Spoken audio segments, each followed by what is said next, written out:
ಈ ತಕ್ಷಣಕ್ಕೆ ರಸ್ತೆಗೆ ಇಳಿದು 10 ಜನರನ್ನು ಕೇಳಿದರೆ ಲೋಕಸಭೆ ನಡೆಯುತ್ತಿದೆ ಗೊತ್ತಾ ಅಂದರೆ ಗೊತ್ತಿಲ್ಲ ಅಂತಾರೆ. ಎರಡನೇದು, ಲೋಕಸಭೆಯಲ್ಲಿ ಗೊತ್ತಿದೆ ನಡೀತಿದೆ ಅಂದರೆ ಏನಾಗಿದೆ ಅಂತ ಗೊತ್ತಾ ಅಂದರೆ ಗೊತ್ತಿಲ್ಲ ಅಂತಾರೆ. ಏನಾಗಿದೆ ಅಂತ ಗೊತ್ತಾದರೆ ಏನು ಮಾಡ್ತೀರಿ ಅಂದರೆ ಏನೂ ಮಾಡಲ್ಲ, ಅದು ವ್ಯರ್ಥ ಕಸರತ್ತು, ಬೂಸ ಕುಟ್ಟುವವರ ಆಟ ಅದು ಅಷ್ಟೇ ಅಂತ ಹೇಳುತ್ತಾರೆ. ಕಾರಣ, ಈ ಲೋಕಸಭೆ ಮತ್ತು ವಿಧಾನಸಭೆಗಳನ್ನು ಜನ ಗಂಭೀರವಾಗಿ ತೆಗೆದುಕೊಳ್ಳುವುದನ್ನು ಕೈ ಬಿಟ್ಟು ಭಾಳ ಶತಮಾನಗಳಾಗೋಗಿವೆ. ಆದರೆ ಈ old politicians, all old fellows, ಇವ್ರುಗಳು ಯೂಸ್ಲೆಸ್ ಫೆಲೋಸ್, ಯಂಗೂ ಓಲ್ಡೇ, ಅದರಲ್ಲಿ ಅವಕ್ಕಿನ್ನೂ ಅರ್ಥವಾಗಿಲ್ಲ ದೇಶ ಮುಂದಕ್ಕೆ ಕೊಟ್ಟೋಗಿದೆ ಅಂತ. ಇನ್ನು ಅಲ್ಲೇ ತೌಡು ಕುಟ್ಕೊಂಡು ನಿಂತಿದ್ದಾರೆ. ಆ ತವಡು ಕುಟ್ಟುವ ಮುಂದುವರಿದ ಭಾಗವಾಗಿ ನಮ್ಮ ತೆರಿಗೆ ಹಣವನ್ನು ಎಷ್ಟು ಚೆನ್ನಾಗಿ ಪೋಲು ಮಾಡಿ ತಿಂದು ತೇಗುವ ಈ ಕಚಡಗಳ ಕತೆ ಹೀಗೆ ನಡೆದಿದೆ ಇವತ್ತು. ಸಂಸತ್ ಅಧಿವೇಶನ ಎಂಬಂತಹ ಒಂದು ಡ್ರಾಮಾ ಕಂಪನಿ ಸ್ಟಾರ್ಟ್ ಆಗಿ 10 ದಿನ ಕಳೆದರೂ ಸರಿಯಾಗಿ ನಾಟಕನೇ ನಡೀತಿಲ್ಲ. ನಡೆಯೋದೇ ನಾಟಕ, ಅದರಲ್ಲೂ ಸರಿಯಾಗಿ ನಡೀತಾ ಇಲ್ಲ. ಸೀನ್ಗಳೇ ಸ್ಕಿಪ್ ಆಗ್ತಾ ಇವೆ. ಹೀರೋಗಳು, ಹೀರೋಯಿನ್ಗಳು, ಆ್ಯಕ್ಟರ್ಗಳು ಅಲ್ಲಲ್ಲೇ ಡೈಲಾಗ್ಗಳನ್ನು ಬಿಟ್ಟುಬಿಡ್ತಾರೆ. ಹೊಸ ಉಪಕಥೆಗಳನ್ನು ಒಳಗೆ ತಂದು ಬಿಡ್ತಿದ್ದಾರೆ ಡ್ರಾಮಾಗೆ. ಹಾಗಾಗಿ ಈ ಡ್ರಾಮಾ ಕಂಪನಿ ಹೆಡ್ ಕ್ವಾರ್ಟರ್ಸ್ನಲ್ಲಿ ಡ್ರಾಮಾನೂ ಸರಿಯಾಗಿ ನಡೀತಾ ಇಲ್ಲ. ಫೆಬ್ರವರಿ 4ರಂದು ಲೋಕಸಭೆಗೆ ಪ್ರಧಾನಿ ಮೋದಿ ಪೀಠದ ಸುತ್ತ ವಿಪಕ್ಷದ ಮಹಿಳಾ ಸಂಸದರು ಸುತ್ತುವರೆದಿದ್ದರು. ಭಾಷಣಕ್ಕೆ ಅವರು ಬರಬೇಕಾಗಿತ್ತು. ಆಗ ಅವರು ಮಾಡಿದ್ದ ಕೆಲಸದಿಂದ ಸ್ಪೀಕರ್ ನೀವು ಬರಬೇಡಿ ಅಂತ ಹೇಳಿದ್ರಂತೆ. ಕಾರಣ, ಇವರನ್ನು ಮುಂದಿಟ್ಟುಕೊಂಡು ರಣಹೇಡಿಗಳಂತೆ ಯಾರೋ ಕೆಲವರು ಪ್ರಧಾನಿಯ ಮೇಲೆಯೇ ದಾಳಿ ಮಾಡುವ ಸಂಚು ರೂಪಿಸಿದ್ದರು ಎಂಬುದು ಅವರ ಆರೋಪ.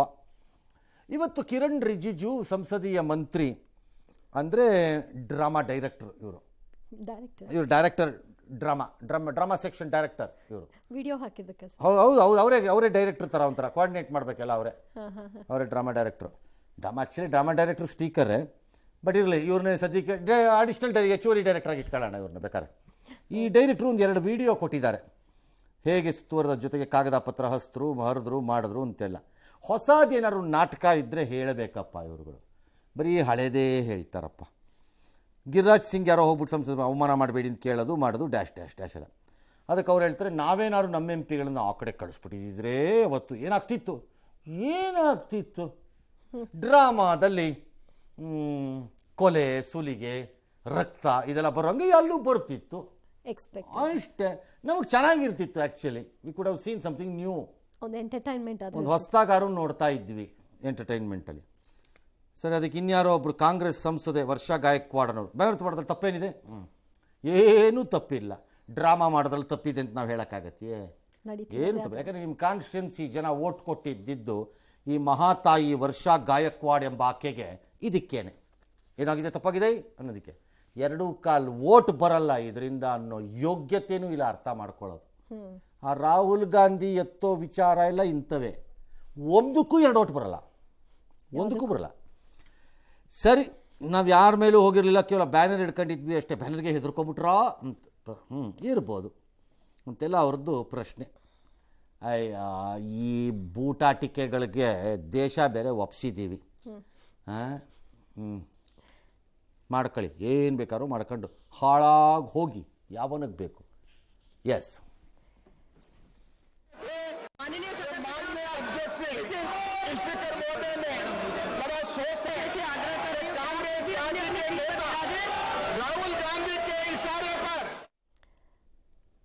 ಬ್ಯಾನರ್ ಪ್ರದರ್ಶನ ಅಥವಾ ಪೇಪರ್ ಹರಿಯೋದೆಲ್ಲ ಕಾಮನ್, ಬಟ್ ಆ ದಿನ ನಡ್ಕೊಂಡ ರೀತಿ ಬೇರೆನೇ ಇತ್ತಲ್ವ ಸರ್? ನನ್ನ ಪ್ರಕಾರ ಆ ಸಾಧನ ನೋಡೋದೇ ತಪ್ಪು. ಜನ ನೋಡೋದೇ ಬಿಟ್ಟುಬಿಟ್ಟಿದ್ದಾರೆ ಭಾಳ ಜನ. ಇನ್ನು ಯಾರು ಅಪ್ಪಿ ನೋಡ್ತಾ ಇದ್ರೆ ನೀವು ನೋಡಕ್ಕೆ ಹೋಗಬೇಡಿ, ನಾನು ಅವಾಯ್ಡ್ ಮಾಡ್ತೀನಿ ಆದಷ್ಟು.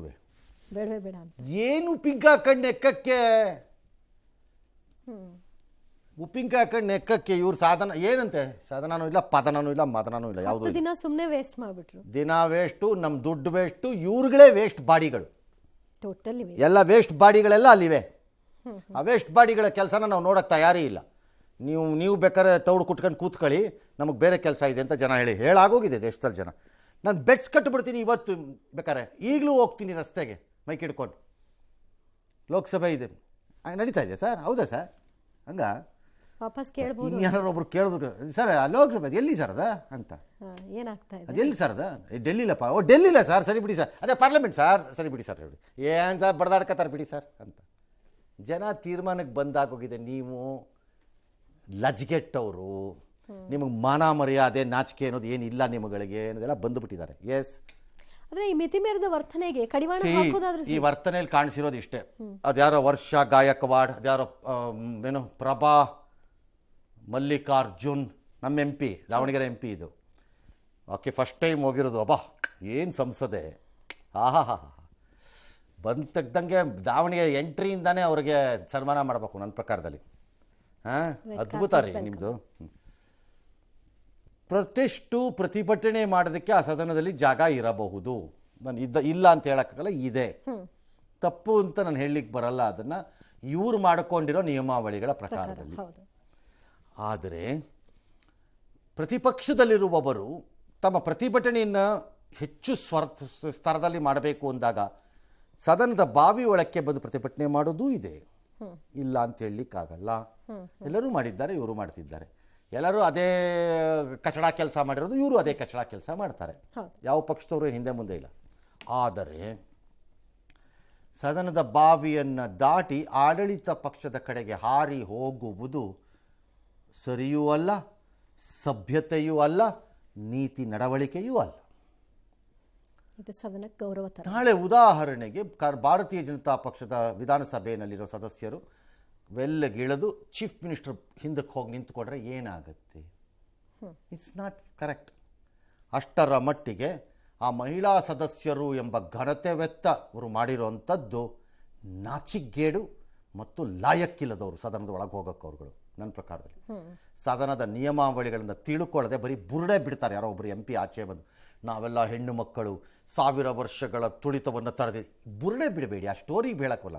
ಹೋಗಿದ್ಯಾಕೆ ಫಸ್ಟ್ ಹೇಳ್ರಿ ಎತ್ಲ ಕಡೆಗೆ, ಅದನ್ನೇ ಹೇಳಬೇಕು, ಹೇಳಲ್ಲ. ಹಾಗಾಗಿ ಅವ್ರು ಹೋಗಿದ್ದು ತಪ್ಪು. ನನ್ನ ಪ್ರಕಾರ they should have been suspended immediately.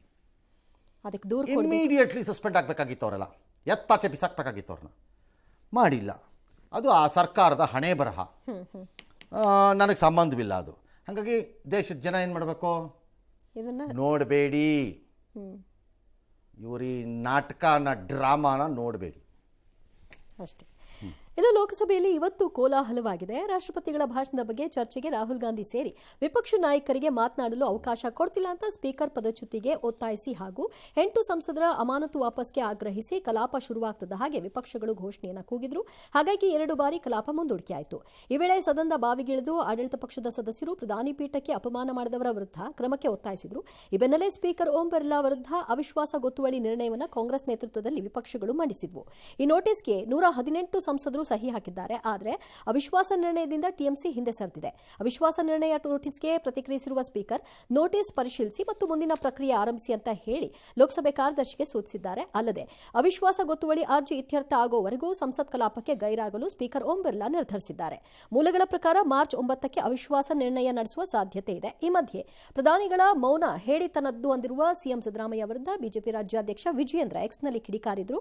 ತಪ್ಪಿಸಿಕೊಳ್ಳುವ ಸಂಸ್ಕೃತಿ ಇದ್ರೆ ಅದು ನಿಮ್ಮ ಕಾಂಗ್ರೆಸ್ನ ನೆಲದಿಂದ ಬಂದಿದೆ ಅಂತ ಹೇಳಿದ್ರು. ಇನ್ನು ಎಂಎಲ್ಸಿ ಸಿಟಿ ರವಿ ಸಹ ತಿನ್ನೋರಿಗೆ ತಿನ್ನೋದಕ್ಕೆ ಬಿಟ್ಟು ಕೂತಿದ್ದಾರೆ, ಅದು ಹೇಳಿತನ ಅಂತ ವಾಗ್ದಾಳಿ ನಡೆಸಿದ್ರು. ಲೋಕಸಭೆ ಸ್ಪೀಕರ್ ಅವರ ವಿರುದ್ಧ ಮಾಡಿರುವಂತಹ ಪದಚ್ಯುತಿಗೆ ಒತ್ತಾಯಿಸಿ ಅವಿಶ್ವಾಸ ನಿರ್ಣಯವನ್ನು ಮಂಡಿಸಿರೋದಕ್ಕೂ ಕಾನೂನಿನಲ್ಲಿ ಅವಕಾಶ ಇದೆ ಮತ್ತು ನಿಯಮದಲ್ಲಿ ಜಾಗ ಇದೆ. ಮಾಡ್ಬೋದು, ಮಾಡಬಾರ್ದು ಅಂತಿಲ್ಲ, ಮಾಡ್ಕೋಬೋದು. ನನ್ನ ಪ್ರಕಾರ ಈ ಸ್ಪೀಕರ್ನ ಕಿತ್ತಾಕಿ ಅಂತ ಕೇಳಬೇಕಾಗಿರೋದು ಪಕ್ಷಪಾತಿ, ಆಡಳಿತ ಪಕ್ಷದ ಏಜೆಂಟ್ ಅಂತಲ್ಲ. ಸದನವನ್ನು ನಡೆಸಲು ಯೋಗ್ಯತೆ ಇಲ್ಲದ ವ್ಯಕ್ತಿ ಆಚೆ ಹಾಕಿ ಅಂತ ತೆಗಿಬೇಕಾಗಿತ್ತು ನನ್ನ ಪ್ರಕಾರದಲ್ಲಿ. ಈ ಸದನ ಅನ್ನೋದೇನಿದೆ, ಲೋಕಸಭೆ ಅಥವಾ ವಿಧಾನಸಭೆಯಲ್ಲೇ ಇರಬಹುದು, ಯಾವುದೇ ಪಕ್ಷ ಅಧಿಕಾರದಲ್ಲಿರಲಿ, ಅದು ಆ ರಾಜ್ಯ ಮತ್ತು ದೇಶದ ಸದನ. ಅದು ರಾಹುಲ್ ಗಾಂಧಿ ಅಥವಾ ಇಲ್ಲಿ ಇನ್ಯಾರೋ ಪಕ್ಷದವ್ರದ್ದು ನಿಮ್ಮ ಸದನ ಅಲ್ಲ. ಅದು ನಿಮ್ಮ ಆಟಗಳಿಗೆ, ನಿಮ್ಮ ಕೋತಿ ಡ್ರಾಮಾಗಳಿಗೆ ಅಲ್ಲ ಆ ಸದನ. ಅದು ನಮ್ಮ ದುಡ್ಡು. ನಮ್ಮ ದುಡ್ಡಲ್ಲಿ ಡ್ರಾಮಾ ಮಾಡಿ ನಮ್ಮ ಹೆಸರಲ್ಲಿ ಆಟ ಆಡೋ ಗಿರಾಕಿಗಳನ್ನು ಸದನದೊಳಗೆ ಇಟ್ಕೊಂಡು 10 ದಿನದಿಂದ ಈ ಸದನನ ಮುಂದಕ್ಕೆ ಹಾಕ್ಕೊಂಡು ಹೋಗ್ತಿರೋ ಆ ಸ್ಪೀಕರ್ ಯಾಕಿರಬೇಕು? ಅದನ್ನ ನಿಭಾಯಿಸೋ ಆ ಸ್ಪೀಕರು ರಾಜೀನಾಮೆ ಕೊಟ್ಟು ಹೋಗಬೇಕಿತ್ತು. ನನಗೆ ತಾಕತ್ತಿಲ್ಲ ಈ ಸದನ ನಡೆಸೋಕ್ಕೆ, ನಾನು ಹೋಗ್ತಾ ಇದ್ದೀನಿ ಅಂತ ಹೋಗಬೇಕಾಗಿತ್ತು, ಅಂಟ್ಕೊಂಡು ಕೂರೋದಲ್ಲ. ಇಲ್ಲ, ನನಗೆ ತಾಕತ್ತಿದೆ, ಬೆನ್ಮೂಳೆ ಇದೆ ಅನ್ನೋದಾದರೆ ಆ ಸ್ಪೀಕರು ಬೆಳಗ್ಗೆ ಸದನದೊಳಕ್ಕೆ ಬಂದ ತಕ್ಷಣ ಹೇಳಬೇಕು. ಬಾಯಿ ಮುಚ್ಕೊಂಡು ಸದನನ ನಡೆಸಿದ್ರೆ ಸರಿ, ನಡೆಸದೆ ಇಂಟ್ರೆಸ್ಟ್ ಇಲ್ದಿದ್ದವನು ಬಾಯಿ ಮುಚ್ಕೊಂಡು ಆಚೆ ಹೋಗು, ಇಲ್ಲದ್ರೆ ಎತ್ತು ಬಿಸಾಕ್ಬಿಡ್ತೀನಿ ಆಚೆಗೆ ಅಂತ ಹೇಳಬೇಕಾಗಿತ್ತು. ತನ್ನ ಪವರ್ನ ಈ ತಾಕತ್ತು ಪ್ರದರ್ಶನ ಮಾಡೋಕ್ಕಾಗದೇ ಇರುವಂತಹ ಸ್ಪೀಕರು ಮತ್ತು ಆಡಳಿತ ಪಕ್ಷ ನಿಮ್ಮನ್ನು ಏನಂತ ಕರೀಬೇಕು? ನಿಜವಾದ ಹೇಡಿಗಳು ನೀವೇ. ದೇಶದ ದೃಷ್ಟಿಯಿಂದ, ವಿಪಕ್ಷಗಳ ದೃಷ್ಟಿಯಿಂದ ಹೇಳ್ತಿಲ್ಲ ನಾನು, ದೇಶದ ದೃಷ್ಟಿಯಿಂದ ಹೇಡಿಗಳು ಯಾರು ಅಂದರೆ ಆಡಳಿತ ಸರ್ಕಾರ ಮತ್ತು ಸ್ಪೀಕರ್. ಆಗ್ಬೇಕು. ಸದನ ನಡೆಸೋಕ್ಕೆ ತಾಕತ್ತಿಲ್ದಿದ್ಮೇಲೆ ಮಣ್ಣು ತಿನ್ನಕ್ಕೆ ಹೋಗಿದ್ದೀರಾ ಅಲ್ಲಿಗೆ ಅಂತ ಕೇಳಬೇಕು ನಾವು. And that speaker should resign and get out. He has no business to run that house if you cannot run that house. ಒಂದು ದಿನ ಸರಿ, 2 ದಿನ ಸರಿ, 3 ದಿನ ಸರಿ, ಒಂದು ಸರಿ ಪಾರ್ಲಿಮೆಂಟ್ ನಡೆದಾಗ, 2 ಸರಿ, 3ನೇ ಪ್ರತಿ ಸರಿ ಅದೇ ಡ್ರಾಮಾ ಆದರೆ ಆಟ ಆಡ್ತಾ ಇದ್ದೀರೇನ್ರಿ ಕೂತ್ಕೊಂಡು ನಮ್ಮ ದುಡ್ಡಲ್ಲಿ ಎಂಜಿಲ್ ತಿನ್ನೋ ಥರ ಅಂತ ಕೇಳಬೇಕು ಅವನಾರು ಒಬ್ಬ. ಅಯೋಗ್ಯತನ ಇದ್ದವ್ರುಗಳು ಹುದ್ದೆಗಳಿಗೆ ಬರ್ಕೂಡ್ದು ಅಂತ ಹೇಳಬೇಕು ಅವಾಗ. Otherwise run the house. That is what the people want, irrespective of the houses. ನಾನು ಹೇಳ್ತಿರೋದು ಇದನ್ನ. ದಿನ ಬೆಳಗ್ಗೆ ಬಾ ಗಲಾಟೆ ಎಪ್ಸು, ಸದನ ಮುಂದಕ್ಕೆ ಹಾಕಲಾಗಿದೆ. ಉಪ್ಪಿಂಕ ಹಾಕ್ಕೊಂಡು ನೆಕ್ಕೊಳ್ಳಿ ನಿಮ್ಮ ಪೋಸ್ಟನ್ನು, ನಿಮ್ಮ ಅಧಿಕಾರನ, ಯೋಗ್ಯತೆಗಳಿಗೆ. ಅದು ನನ್ನ ಪ್ರಕಾರ ಅವಿಶ್ವಾಸ ನಿರ್ಣಯ ತರಬೇಕಾಗಿ, ದೇಶದ ಜನತೆ ತರಬೇಕಾಗಿರೋ ಅವಿಶ್ವಾಸ ನಿರ್ಣಯ ಏನು ಸ್ಪೀಕರ್ ಮೇಲೆ ಅಂದರೆ ನಿಮ್ಗೆ ಯೋಗ್ಯತೆ ಇಲ್ಲ, ಗೆಟ್ ಔಟ್ ಅಂತ ಹೇಳೋದು. ಇಲ್ಲದ್ರೆ ಸದನ ನಡೆಸ್ಬೇಕು, ಹೇಳಬೇಕು. ರಾಹುಲ್ ಗಾಂಧಿ ಆಗಲಿ ಯಾವನ ಹಾಕ್ಕೊಂಡೋಗ್ಲಿ ಹೇಳಬೇಕು, ಮರ್ಯಾದೆಯಿಂದ ಸದನ ನಡೆಸೋದಿದ್ರೆ ನಡೆಸು, ಇಲ್ಲ ಖಾಲಿ ಮಾಡಿ ಜಾಗ, ನಾನು ಸದನ ನಡೆಸ್ಬೇಕು. ಇಲ್ವಾ ಎತ್ ಬಿಸಾಕ್ತೀನಿ, ಒಳಗೆ ಬರಕ್ಕೆ ಬಿಡಲ್ಲ. ಏನು ಮಾಡ್ಕೋತೀರಿ? ಕುಕ್ಕೋ ಹೋಗಿ ಏನ್ಬೇಕು, ಆಚೆ ಕೂತ್ಕೋತಾರೆ, ಕುಕ್ಕೊಳ್ಳಿ ಹೋಗಿ ಏನ್ಬೇಕು. ಪ್ರಜಾಪ್ರಭುತ್ವ ಸತ್ತೋಗಿದೆ, ನೀವು ಸಾಯಿಸಿದ್ದೀನಿ, ನಾನು ಸಾಯಿಸಿದ್ದೀನಿ, ಹೋಗಿ ಏನ್ಬೇಕು, ಅದೇನಾಗುತ್ತೆ ನೋಡಬಿಡೋಣ ಅಂತ. ಇಲ್ಲದ್ರೆ ಪ್ರಯೋಜನ ಇಲ್ಲ. What is the use of this house? ಅವ್ರದೇ ಮಾರ್ಗದಲ್ಲಿ ಉತ್ತರ ಕೊಡಬೇಕು. ಒಂದು ಬೇಸಿಕ್ ಡಿಸ್ಕಷನ್ಸು ಆಗದೇ ಇದ್ದರೆ 24/7 ಫುಲ್ ಸದನ ನಡೆಯೋ ಟೈಮಲ್ಲಿ 60 ದಿನ 50 ದಿನ 30 ದಿನ ಇದೇ ಮಾಡ್ತೀವಿ ಅನ್ನೋದಿದ್ರೆ ಮಣ್ಣು ತಿನ್ನಕ್ಕೆ ಎಲೆಕ್ಷನ್ ಬೇಕಾ? ಮಣ್ಣು ತಿನ್ನಕ್ಕೆ ನಿಮ್ಮನ್ನೆಲ್ಲ ಆಯ್ಕೆ ಮಾಡಬೇಕಾ? ಲಜ್ಗೆಟ್ಟವ್ರಿಗೆ ಹೇಸಿಗೆ ಥರ ನಿಮಗೆ ಸಂಬಳ ಕೊಡಬೇಕಾ ನಾವು? ನೀವು ಅದನ್ನು ತಿಂತೀರಲ್ಲ, ನಿಮ್ಗೆ ನಾಚಿಕೆ ಆಗಲ್ವಾ ಅಂತ ಕೇಳಬೇಕು ಯಾರು. ಎಸ್, ಜೀನಿ ಸ್ಲಿಮ್ ತಗೊಳಕ್ಕೆ ಸ್ಟಾರ್ಟ್ ಮಾಡಿದ್ನು, ಅವಾಗ ಮಂತ್ಲಿ ಪೀರಿಯಡ್ಸ್ ಆಗ್ತಾ ಇದ್ದೀನಿ. PCOD ಪ್ರಾಬ್ಲಮ್ ನಾರ್ಮಲ್ ಆಗಿದೆ, ಥೈರಾಯ್ಡ್ ನಾರ್ಮಲ್ ಆಗಿದೆ. ಪೀರಿಯಡ್ಸ್ ಎಲ್ಲ 6 ಮಂತ್ ಆದ್ರೂ ಆಗ್ತಾ ಇದ್ದಿಲ್ಲ, ಇವಾಗ ರೆಗ್ಯುಲರ್ ಪೀರಿಯಡ್ಸ್ ಆಗ್ತಾ ಇದೆ. ಜೀನಿ ಸ್ಲಿಮ್ ನ ಯೂಸ್ ಮಾಡಿ 8 ತಿಂಗಳಲ್ಲಿ 55 kg ಸಣ್ಣ ಆಗಿದ್ದಾರೆ. ಜೀನಿ ಸ್ಲಿಮ್ ತಗೊಳ್ಳಿ, ಬೇಗ ಸಣ್ಣ ಆಗ್ತೀರಾ, ಫ್ಯಾಟ್ ಲಾಸ್ ಆಗ್ತದೆ. ಜೀನಿ ಸ್ಲಿಮ್ ನ ಯೂಸ್ ಮಾಡಿ 100% ಯಾವುದೇ ಸೈಡ್ ಎಫೆಕ್ಟ್ ಇಲ್ದಂಗೆ ಸಣ್ಣ ಆಗ್ತೀರಾ. ಸಿಎಂ ಸಿದ್ದರಾಮಯ್ಯ ಬಜೆಟ್ ಮಂಡನೆಗೆ ಕಾಂಗ್ರೆಸ್ನಲ್ಲಿ ಕುರ್ಚಿ ಕದನ. ಅವರು ಇವತ್ತು ಡೆಲ್ಲಿಗೆ ಹೋದ್ರಂತೆ, DCM ಅದೇನೋ ಪ್ರಿಯಾಂಕಾ ಗಾಂಧಿ ಸಭೆ ಕರೆದಿದ್ದಾರೆ ಅಂತ. ಅದಕ್ಕೆ ಮೊದಲು ನಾನು DCM ಮಾತಾಡ್ಕೊಂಡ್ಬಿಟ್ಟಿದ್ದೀವಿ, CM ಇದು ವರಿಷ್ಠರ ಜೊತೆ. ಅದು ಕದ್ದು ಮುಚ್ಚಿ ಮಾತಾಡಿಲ್ಲ, ಯಾರು ಏನು ಮಾತಾಡೋದು ಬೇಡ, ಎಲ್ಲ ಬಾಯಿ ಮುಚ್ಕೊಂಡು ಇದ್ಬಿಡಿ, ಎಲ್ಲ ಒಳ್ಳೆ ದಿನ ಬರುತ್ತೆ ಅಂತೇನೇನೋ ಮಾರ್ಮಿಕ ವಾರ್ಮಿಕ ಟಾರ್ಮಿಕ ಟೈಪಲ್ಲಿ ಏನೋ ಹೇಳ್ಬಿಟ್ಟು ಹೋದ್ರಂತೆ. ಯಾರು ಈ ಅರೆ ಸನ್ಯಾಸಿ DK ಶಿವಕುಮಾರ್ ಆ ಟೈಪ್ ಆಡ್ತಾ ಇರ್ತಾರೆ ಅವ್ರು ಅವಾಗವಾಗ ಆಡ್ತಾರಲ್ಲಿ. ಹಂಗಂತ ಇರೋದು, ಮಾತಾಡ್ತಾನೇ ಇರೋದು. ಫಲ ಕೊಡುತ್ತೆ, ಇದು ಪ್ರಾರ್ಥನೆ ಮಾಡುತ್ತೆ, ಇದು ಶ್ರಮ ಬರುತ್ತೆ, ಸುಮ್ಮನೆ ಅದನ್ನೇ ಬಿಡ್ತಾ ಇರೋದು ಬುರುಡೆ. ಇದು ಮಾತಾಡಬೇಡಿ ಅಂತಾರೆ. ಕಚಡ, ಹಲ್ಕಟ್ಟು, ಏನು ಯೂಸ್ಲೆಸ್ ಫೆಲೋ, ರಬ್ಬಿಶ್ ಫೆಲೋ, ಬೂಸ, ಕಂತ್ರಿ, ಇಡಿಯಟ್, ಡೆಕಾಯಿಟ್ ಅಂತೆಲ್ಲ ಬಂದ್ಬಿಡೋದು. ಹಾಗಂತೆಲ್ಲ ಹೇಳ್ಕೊಂಡು ಓಡಾಡಬಾರ್ದು ಹೇಳೋದೆಲ್ಲ ಅಂತ ಇರೋದು.